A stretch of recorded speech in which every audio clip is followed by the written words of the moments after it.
Hello, we here at Trent Chat have exclusive audio of liberals from around the country responding to everything that was going on with the Supreme Court on June the 27th, 2018. Let's listen in.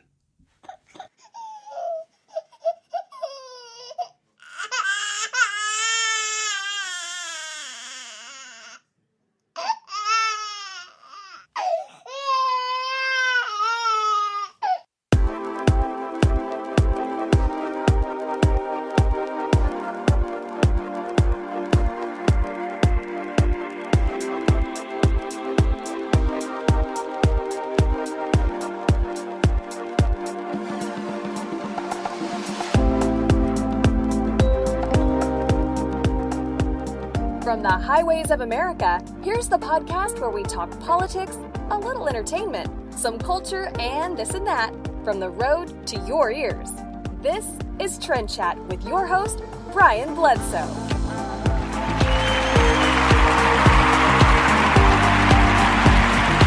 And welcome to another episode of Trend Chat. I'm your host, Brian Bledsoe, and if you want to connect with us, whether we're on Facebook, Instagram, Twitter, Snapchat, it's all the same name, Trend Chat 24/7. So, that was exclusive audio. I'm pretty sure it's pretty accurate. I can't say it was, exactly what happened, but I think it was pretty close to what I saw on Twitter and on, Facebook, Instagram, even Snapchat. So, yeah, it was pretty much like that. I mean, I must say, it was a hilarious day. I would say that yesterday on Wednesday. And,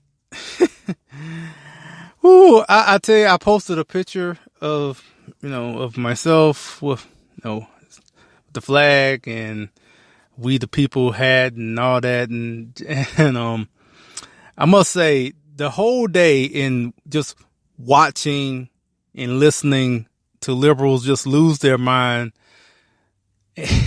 over what happened yesterday with not only with the decision, with the 5-4 decision to basically end private sector union mandatory fees, let's put it that way. And then after that, Justice Anthony Kennedy announced that he was going to retire, which, if you don't know who he is, basically, so whenever you hear any Supreme Court decision of note that get any sort of news coverage, 9 times out of 10, whenever it gets any sort of coverage, it tends to be a 5-4 decision. And Justice Kennedy has been basically labeled the swing vote on most of these cases, because I guess he kind of goes both ways, if you want to say, or a moderate. I guess that's a better way of putting it out, making it sound dirty. But yeah, so he was that guy that you never knew where he went on a particular case or whatnot. And so, a lot of liberals and Democrats, they may not agree 100% with Justice Kennedy, but they were like, well, at least we have a chance, a shot. But now seeing that he's leaving, and also let's not forget, Justice Ginsburg is even older than Justice Kennedy, and she's still in. And so who knows how long she will be in as well. So like I said, just watching Twitter, Facebook, and just hearing some of the things and watching some of the clips of some of these progressives just losing their minds. I saw some people saying, well, one thing I hope that happens. They're already saying Roe versus Wade is going to be done. Like, they're already going that far. They don't even know who's going to be nominated yet. They just already went there. And which, hey, we talked about outrage with Derek Hunter last week, and this was a prime example of outrage at its, I'm not going to say it at its apex, because it's not. I'm pretty sure it can get worse. but yeah, this was an example of just outrage and just fawning and and it just can't hold it together and I was seeing people talking about they was in tears and like, I came across this one tweet saying that, should we just go ahead and size up for our Nazi uniforms or go to death camps? I'm like, what? I'm like, man, these people, man, they just have lost their cotton picking mind. And I used that I meant to use that because that got somebody in trouble for using that term. But they just lost their ever loving mind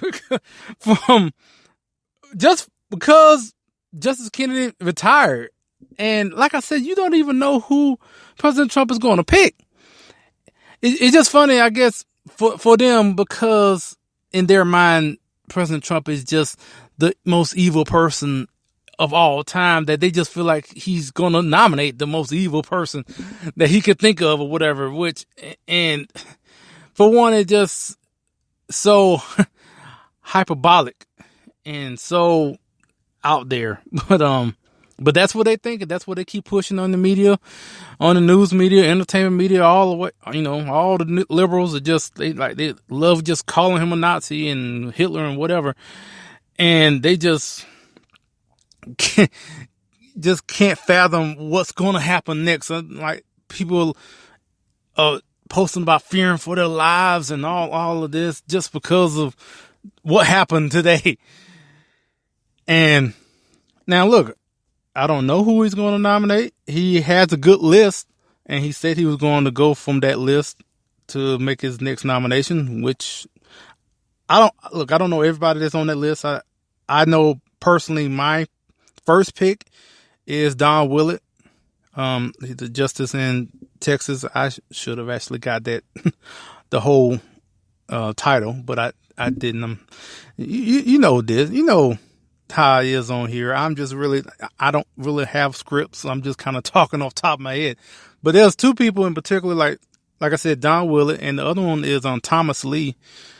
I've heard from him recently on some actually on a Heritage Foundation podcast, which, if I haven't mentioned, and I haven't, we're going to have Rob Bluey on. He is the editor-in-chief of the Daily Signal and the vice president of communications with the Heritage Foundation. We will have him on later on today, and to talk about Facebook's, I guess, involvement in bringing in the Heritage Foundation to look over, the site, over, I guess, the bias that I will say is real amongst conservatives. And so Facebook brought in not only just Heritage Foundation, which we'll talk about in the interview, but I'm just talking with him because just to see where they're at as far as what's been going on with their political bias review of Facebook. So yeah, so like I said, we'll talk with him later on. And like I said, I heard from Thomas Lee in on a Heritage Foundation podcast called SCOTUS 101, and I really liked what he had to say in his interview on that podcast. And well, if you haven't noticed, well, Thomas Lee is the brother of Senator Mike Lee, and he is an associate Supreme Court justice in Utah. Thomas Lee is, and so he's also on the list of President Trump's nominees as well. And so those are only two off the top of my head that I kind of want to. I mean, for me, if I would pick from one of those two, but I think there's like maybe 10 to 12 on the list. And so, like I said, they don't even know who's going to be picked. So, anyway, yeah. So, I took a picture of myself, with my Chick-fil-A because I felt like it was appropriate to have Chick-fil-A on this particular day, because not only are they just, the left is just losing their mind, but I mean, the fact of eating Chick-fil-A, because what, Chick-fil-A is like the devil's chicken to them. So I feel like I really want some Chick-fil-A today. So, it was, as someone, commented on my picture, it was a Chick-fil-A kind of day. It was a celebration, and I'm taking, as much fun out of this as I can because, there's going to be a time we're not going to be laughing. It's not going to be fun. There's going to be things that go down that we're going to be on the other end of this. So I'm going to laugh while I can because I'm pretty sure something's going to happen where, it's not going to be fun and they're going to be on the other side. They'll probably be laughing or whatever so whatever. So they have their fun. I'm going to have mine now. But yeah, it was funny because when I first started that, you just don't know how many times I had to redo this beginning, this little intro that I did because I don't know. I'm the type of person that laughs at their own jokes. I mean, who else is going to laugh at them? I mean, just me talking on over here. I mean, I don't have a studio audience on the other end, but once I started saying it, I had to stop myself because I started laughing, trying to keep a straight face, trying to say the beginning of it. It was just a couple of words, but I just kept laughing, giggling to myself. Mainly because I've been laughing all day. But anyway, there's been a number of things that has gone on. I mean, for one, the Supreme Court has had a number of decisions, not just today. They've had some yesterday. And I mean, they ain't all been good either.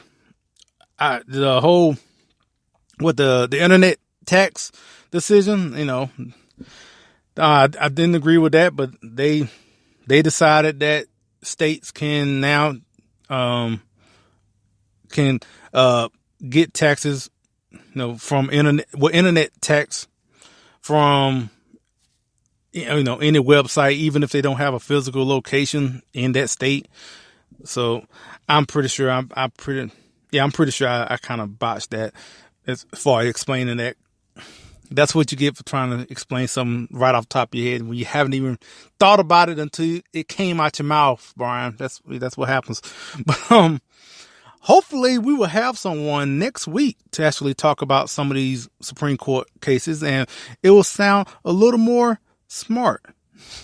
Even that didn't sound right. It sounds smarter.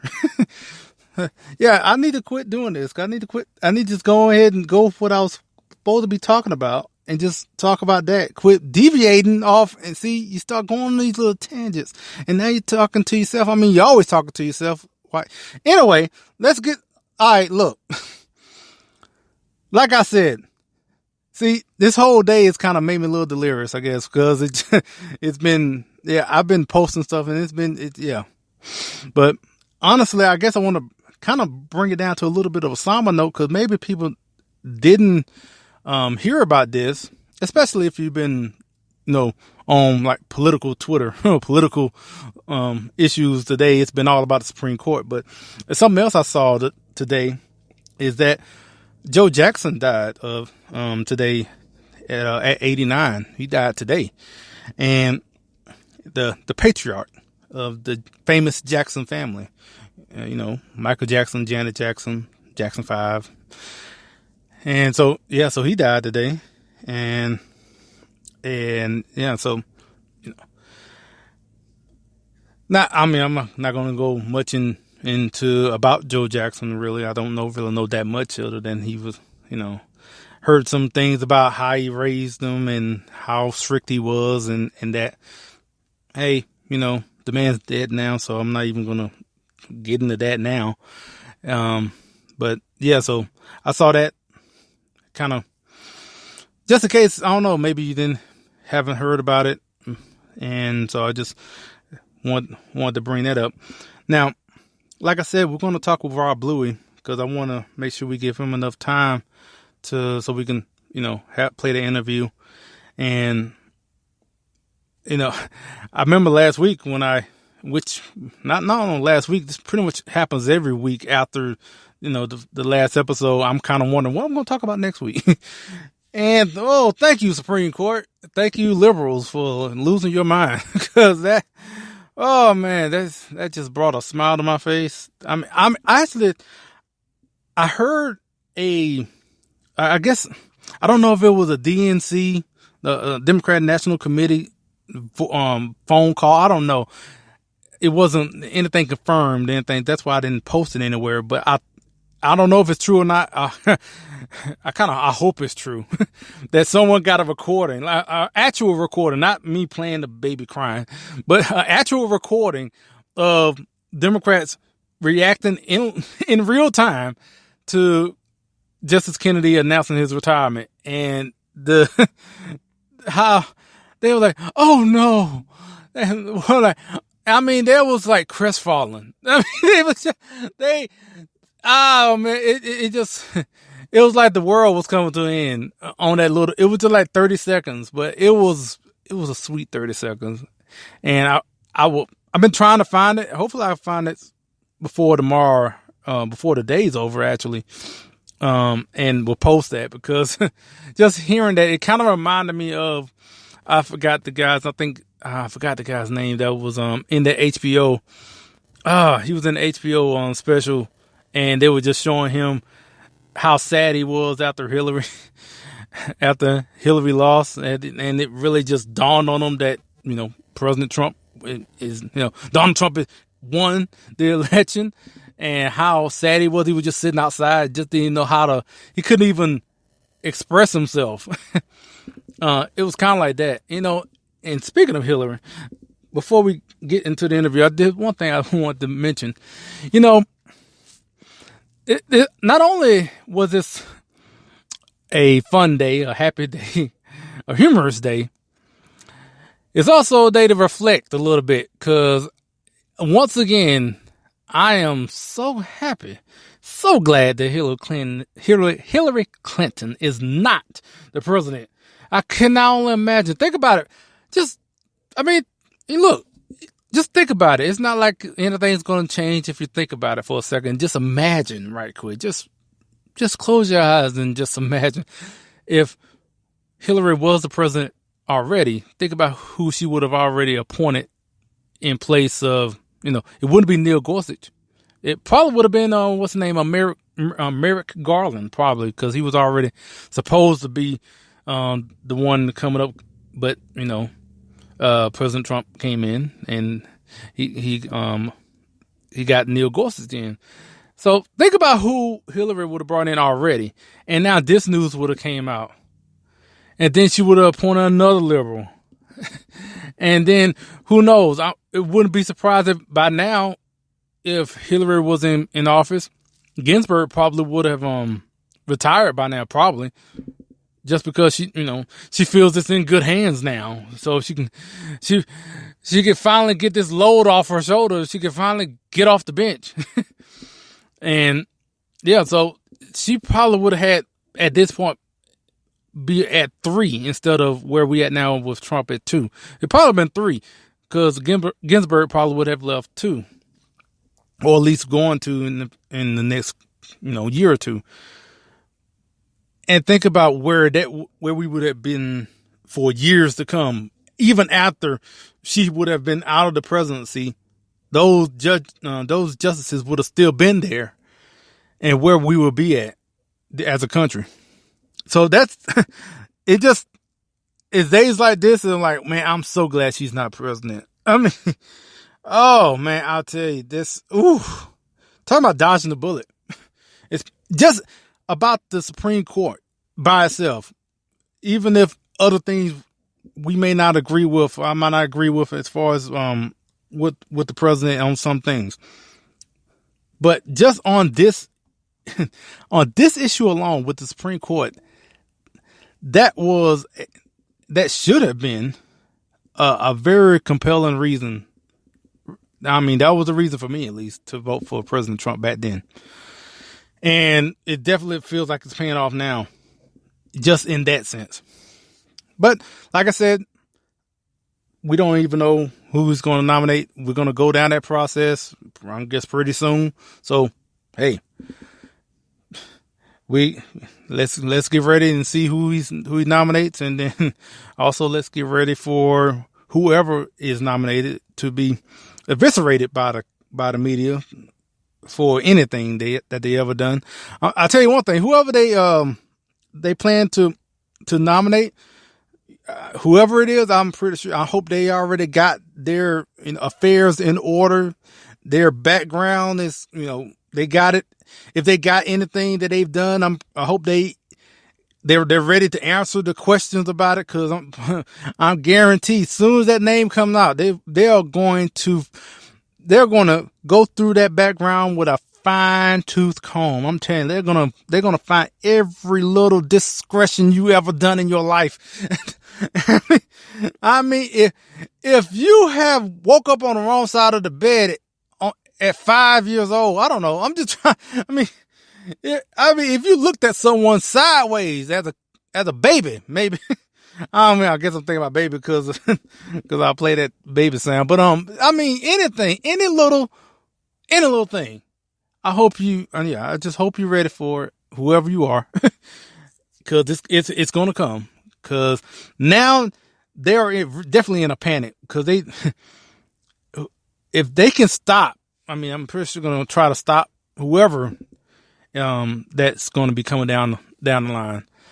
And they are at, I guess in their case, like DEFCON 1. How's the scale go?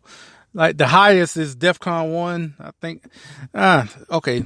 Again, you're going off on tangent. Anyway, let's hear a word from this is a good time to hear a word from our friends with the Founder Project. Hello, Trend Chat listeners. If you like the Founding Project's Civics Education video series, Civics for All Ages, and our educational meme series, we think you will love our new website. Join us at thefoundingproject.com and be a part of the civics movement. The Founding Project is a 501c3 education nonprofit. Please join us today. This is Trend Chat. Okay. All right. I think we're settled in now. So let's get to our interview with Rob Bluey. Like I said, he is the Vice President of Communications with the Heritage Foundation and also Editor-in-Chief of the Daily Signal. And I don't know how many people are listening right now who are familiar with the Daily Signal. I'll bring that up in the interview, but so he'll tell you about it. I'm hoping some of y'all know about the Daily Signal. I definitely like, everything that they're doing. But so without further ado, here's our interview with Rob.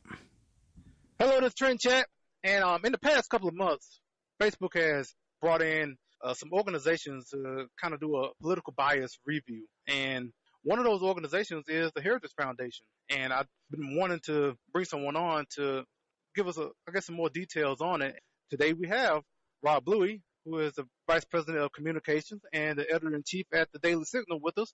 So how you doing, Rob? Doing well, Brian. How about you? Doing well. So, well, first, it's a political bias review. So I guess kind of tell us what that all entails. Yeah, so what Facebook had announced, and this was in early May after much of the controversy that the American people saw play out before their eyes when Mark Zuckerberg testified before Congress, is that he is going to do a review, and it's not just with conservatives. They're doing this with civil rights groups as well, but they're taking a look to see if there are problems inherent in the way Facebook treats these different populations. And so when it comes to conservatives, of which obviously I am one, they're looking at to see if Facebook has in ways suppressed or censored content on the platform unfairly to conservatives, either because there were human operators working at Facebook. As we know back from the 2016 incident with the trending topics feature, there were some contractors that Facebook was working with who alleged that they would make decisions not to promote certain types of stories that might favor conservatives because of their own personal bias. And then the other thing Facebook is doing in this review is looking to see if there are some things in its own culture that perhaps it needs to examine. For instance, it comes from Silicon Valley, is, as we know it, very liberal in the views that its people have.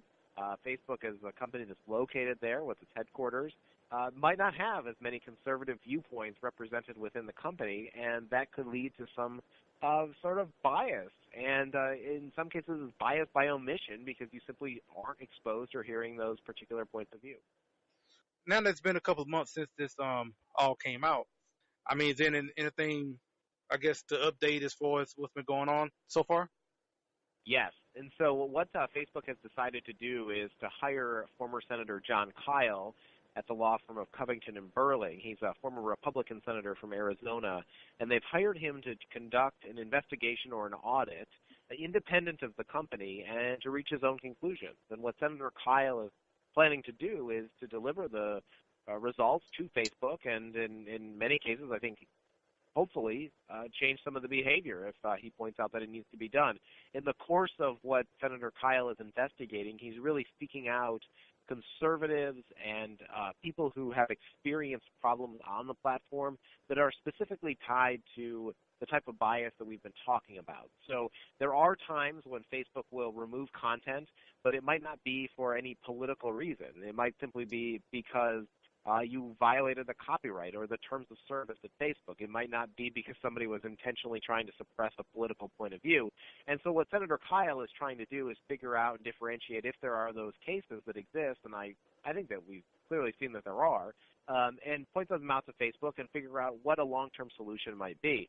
In addition to doing the review of the conservative bias, as I mentioned, they're also looking and working with civil rights groups to see if there are other concerns on the other side of the spectrum that pertain to them specifically. I'm obviously not as well versed in those particular complaints, but I think that it's encouraging, Brian, to see Facebook take the steps to really do the kind of investigation that I think is warranted to examine what has clearly become an issue of national concern, to the point where Congress felt it necessary to call Mark Zuckerberg to testify. Now, how long is the audit? I mean, is there like an estimate as far as how long it will take for everything to come through? My understanding is that it would take a few months. So I believe that they're currently in the interviewing process, talking to different parties who have experienced some of these problems, and probably obviously collecting and putting that together into a report. We have no idea if the audit will ever be publicly released. Obviously, Facebook is a private company. They're not obligated to do this. I think it would be encouraging to have some sort of at least executive summary to know what Senator Kyle concluded in his investigation, but it's ultimately up to Facebook to decide what it wants to do. In the meantime, I think there are things that are going on independent of what Senator Kyle is doing at Facebook, and that's Facebook simply going out and engaging with people on a range of issues, whether it's the policy issues that they might be confronting in Washington. Look, liberals in Washington have made it clear that they want to impose greater regulation on Facebook through the form of political advertising and perhaps even their algorithm, controlling how the algorithm would work. Of course, that would really, significantly alter the course of events for Facebook. And then there's the steps that Facebook itself has taken, I think, under political pressure, and imposing new transparency measures on the site, which have, I think, in many cases offended people across the political spectrum, not just conservatives. Yeah, I know, especially for me personally on Facebook, if I want to, even promote an episode of the podcast, now I have to submit my information because a lot of the content is on politics. So I have to basically submit information like I am a campaign, basically, just to. Well, yeah, Brian, I'm glad you brought that up because this is an issue that I am personally concerned about as well. You mentioned that in addition to working at the Heritage Foundation, I'm the editor-in-chief of the Daily Signal, and the Daily Signal, like many news organizations, oftentimes will advertise to promote our content, just like you're doing, just like the New York Times and the Washington Post are doing. Well, there's been a big move on the part of thousands of publishers in the United States who have come together and said, look, these are news publishers, we should not be classified as political entities. And I think the same is true for nonprofit organizations that might be working on policy issues but aren't engaged in campaigns and elections and the traditional politics as we define it. Facebook has overly broadly defined politics, and it's roped in everybody from you and me with political campaigns for office. And there's very different types of people there who are operating in this space. And I think that Facebook probably needs to take a closer look. Well, they said that they're going to make an exemption for news publishers. I think they probably need to do the same for nonprofit organizations that aren't engaged in campaigns and electoral politics. I mean, real quickly, I could just mention one thing in particular.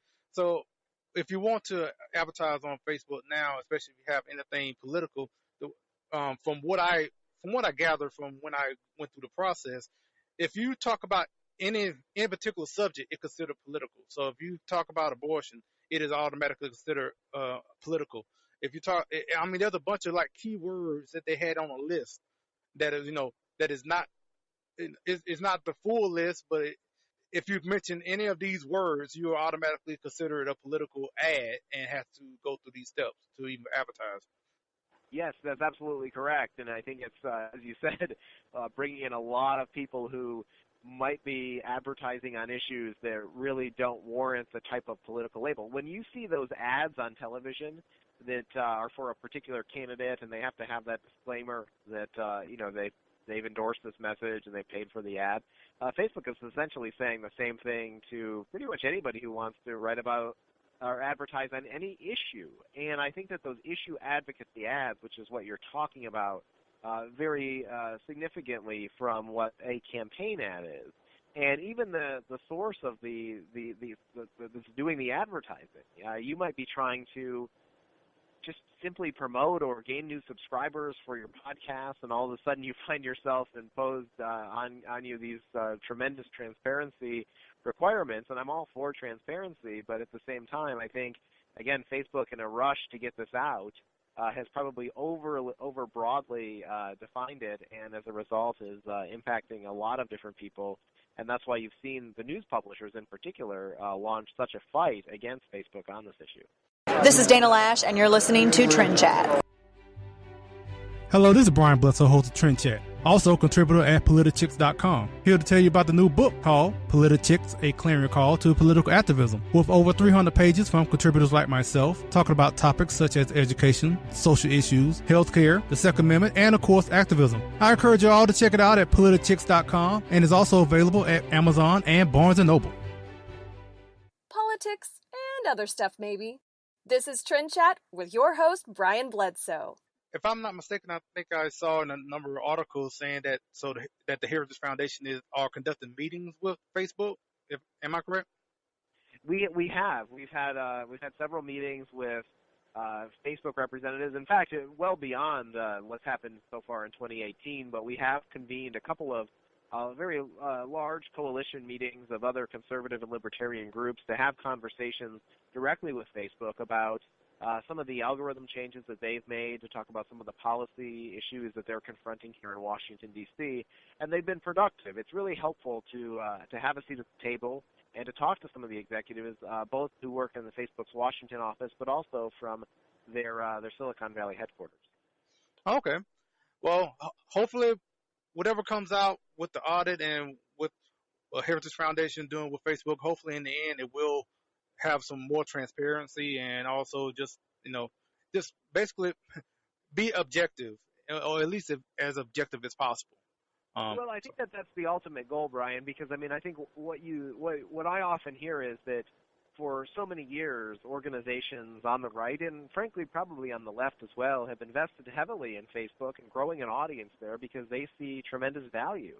And for Facebook to begin limiting the reach of the content that these organizations post, it's really created challenges because you should have never expected it to be that way. And I would hope that organizations find alternative methods to communicate to their supporters. But Facebook, at the end of the day, continues to be a great source of that. So I think that there's that balance. As a private company, they're certainly entitled to do what they want to do, and if they want to completely change the algorithm every month, then it's up to the users of the platform to figure out how best they can interact with it. For us, that's meant investing more heavily in video. It's also meant that we've made a bigger investment in trying to communicate directly to our audience through email. And sometimes that's acquiring those emails through Facebook. So I think you just have to be creative, innovative in how you use the platform. And at the end of the day, Brian, I think you need to remember that Facebook is a tremendous opportunity to communicate your message in a way that 5-10 years ago it would have been impossible to reach the size audience that you can today on Facebook. And for conservatives in particular, it's given us an opportunity to reach more Americans when for decades conservatives were shut out of the media because they didn't have the type of support from ABC, NBC, CBS, the New York Times, Washington Post to hear the message that conservatives were trying to get across simply because of the bias of those institutions. Yeah, and Daily Signal themselves, I mean, definitely have a big presence on Facebook as well. Now, I know a lot of people that are listening, I'm pretty sure are familiar with Daily Signal, but just in case for those that are not, tell everyone about the Daily Signal and also the podcast that y'all do. Yes, and we did launch the Daily Signal in 2014 to do exactly what you were describing. I mean, we really wanted to take our message directly to the American people. So the Heritage Foundation has existed for 45 years, and in many cases has interacted with the media for much of that time in very innovative and creative ways, including having townhall.com here for a while, Creator Syndicate, Policy Review, which was a quarterly journal, and the Daily Signal was really that latest iteration of it, applied to the circa 2014 as to how we could best communicate. And the way we do that, Brian, is we try to find human stories, personal stories, and put a human face on policy issues so the American people can better understand how the policies that are being debated here in Washington affect their real lives. We also try to do investigative reporting, and we bring you commentary and analysis on the day's news from Heritage Foundation experts. And as part of that, you are absolutely correct. We have a podcast, the daily podcast. It's called The Daily Signal. You can find it on iTunes or your favorite podcast app. And our goal there is to bring the latest headlines and hopefully a provocative interview and some other great content to listeners who might not be consuming it via text or might not want to watch a video. So I think that in today's media environment, you need to be really creative in what platforms you use and how you try to get that message across.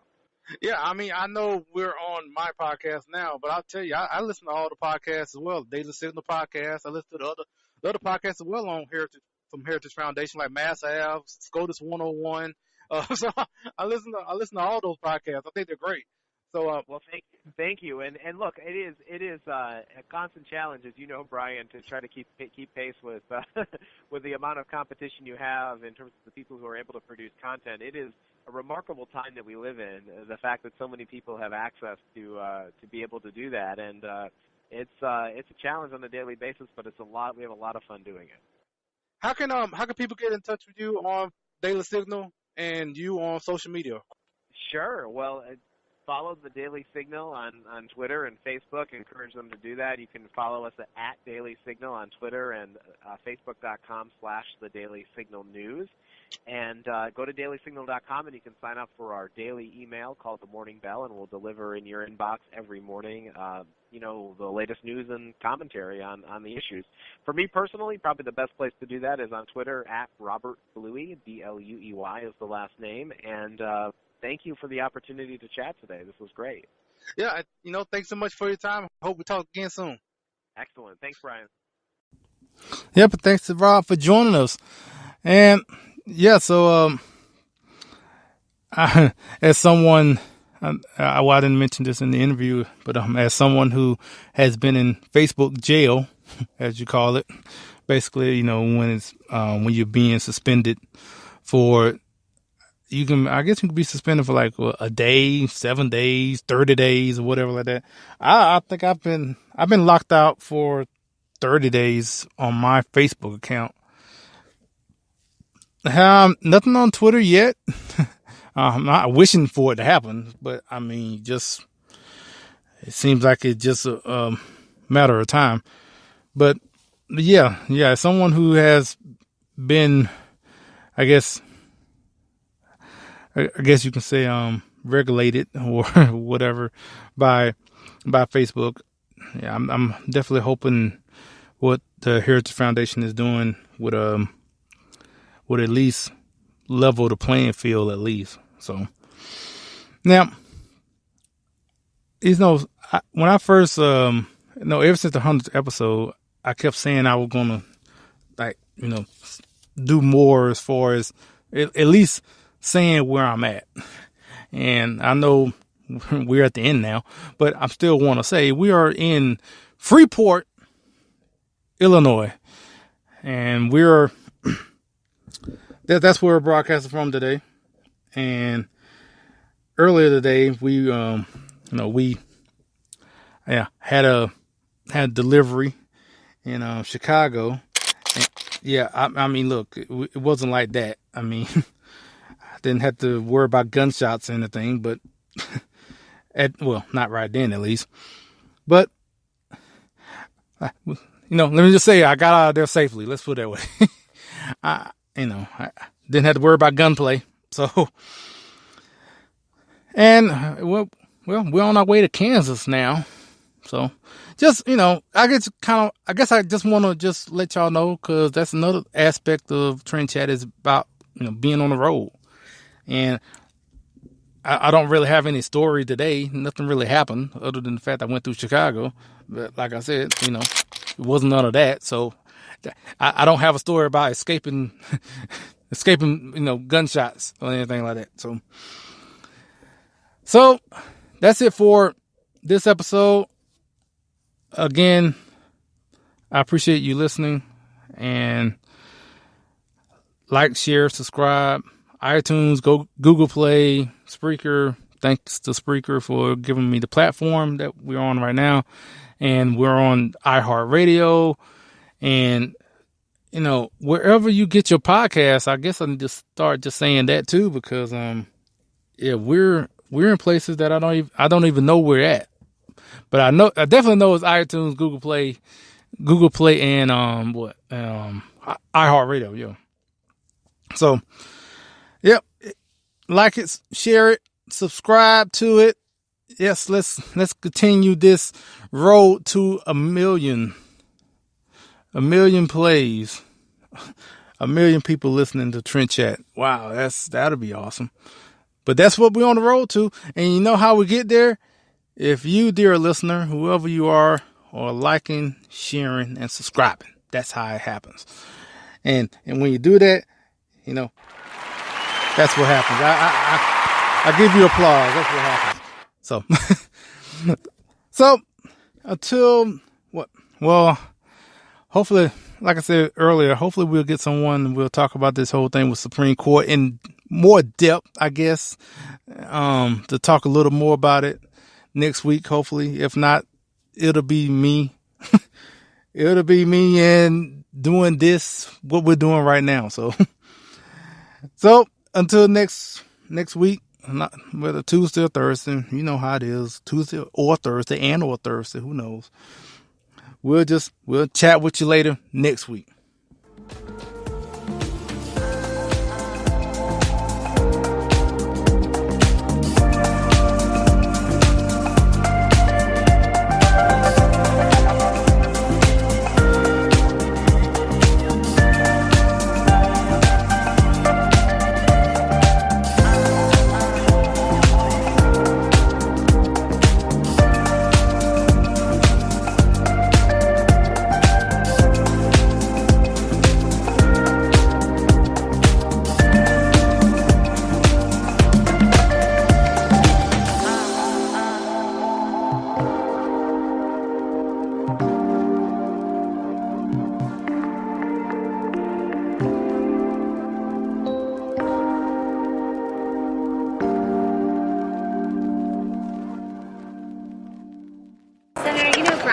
Good to see you.